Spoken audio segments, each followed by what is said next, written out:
Assalamualaikum warahmatullahi wabarakatuh. Selamat siang. Salam sejahtera untuk kita semua. Salam Melayu, salam untuk saudara semua yang ada di dalam maupun di luar negeri. Mudah-mudahan sehat dan damai selalu. Sedangkan untuk saudara-saudaraku yang masih menjalani sakit, mudah-mudahan cepat sembuh, diberi kesehatan dan kebahagiaan tentunya. Yang beraktivitas semoga mendapat apa yang diharapkan. Terima kasih. Kali ini saya akan membahas masalah trik politik atau hal-hal yang menunjang pelatih Sintayong kok bisa berani melakukan pemotongan satu generasi. Nah, hal ini itu sangat luar biasa karena berani mengadakan gebrakan terbaru, dan hal ini pun tidak terlepas dari trik politiknya di berbagai bidang ya. Jadi perkembangannya sekarang timnas di era Sintayong ini tak luput dari cara yang telah ia lakukan selama ini. Banyak cara yang sudah dilakukan mantan pelatih Korea Selatan tersebut, tak terkecuali ya soal regenerasi pemain timnas. Jadi berani dan tanpa ragu memotong satu generasi. Nah, ini luar biasa ya. Nah, generasi timnas yang baru dan unggul muncul pemain muda sangat jarang kita temui di era pelatih timnas terdahulu. Misalnya Alfred Riedel ya. Masih ingat ketika timnas kita heboh masuk final Piala AFF tahun 2010. Sekitar tim kala itu didominasi kaum tua seperti Firman Utina, Ridwan Zulkifli, Syukur Ahmad, Bustomni, Hamka, maupun Christian Gonzalez. Begitu ketika pelatih Austria tersebut menukangi timnas untuk periode keduanya pada tahun 2013 hingga tahun 2014 di Piala AFF tahun 2014, para pemain tua itu masih dipertahankan seperti Zulkifli, Syukur, Ridwan, Firman Utina maupun Christian Gonzalez.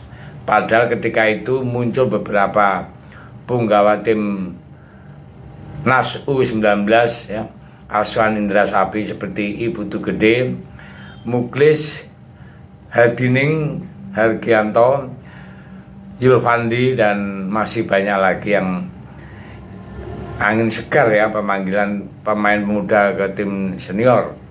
Sebenarnya diharapkan ketika mantan pelatih Spanyol U21 Luis Milla ditunjuk sebagai pelatih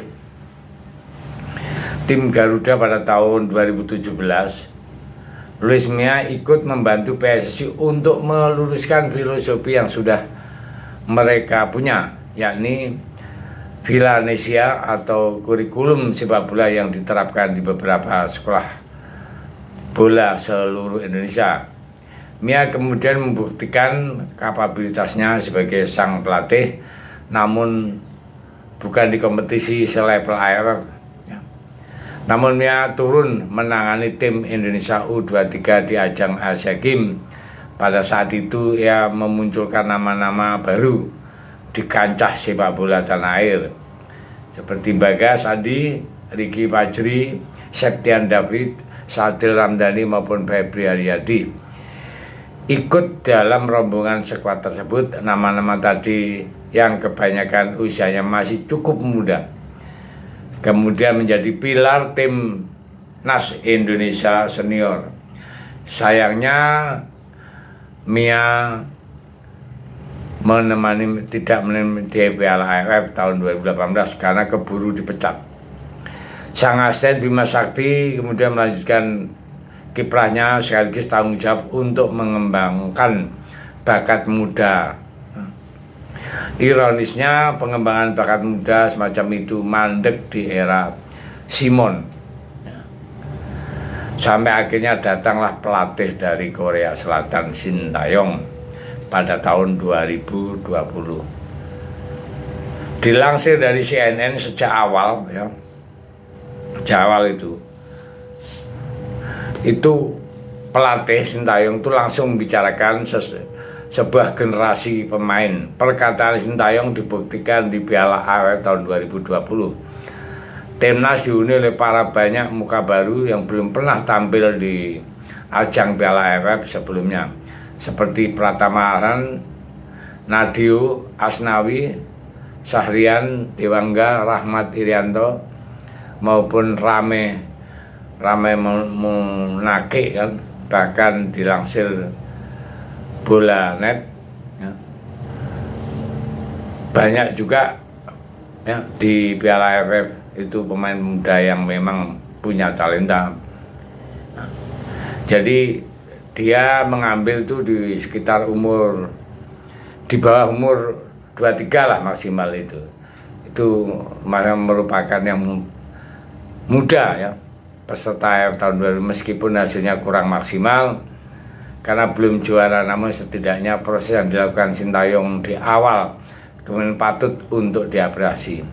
Buktinya beberapa pemain yang dipanggilnya lambat laun menjadi embrio bagi generasi baru Timnas Indonesia.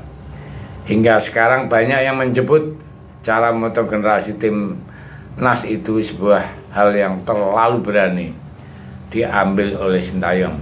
Awalnya banyak yang mengkritik kebijakan Sintayong, namun Sintayong tak bergeming. Ia maju terus dan percaya cara yang ia yakini adalah cara yang tepat. Selain nama bintang seperti Beto Andrian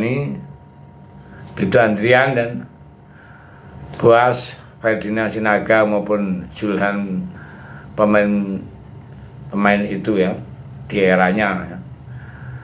Dan sekalian banyak yang ya tentunya ya sakit hati saat dipotong ya, karena banyak korban berjatuhan.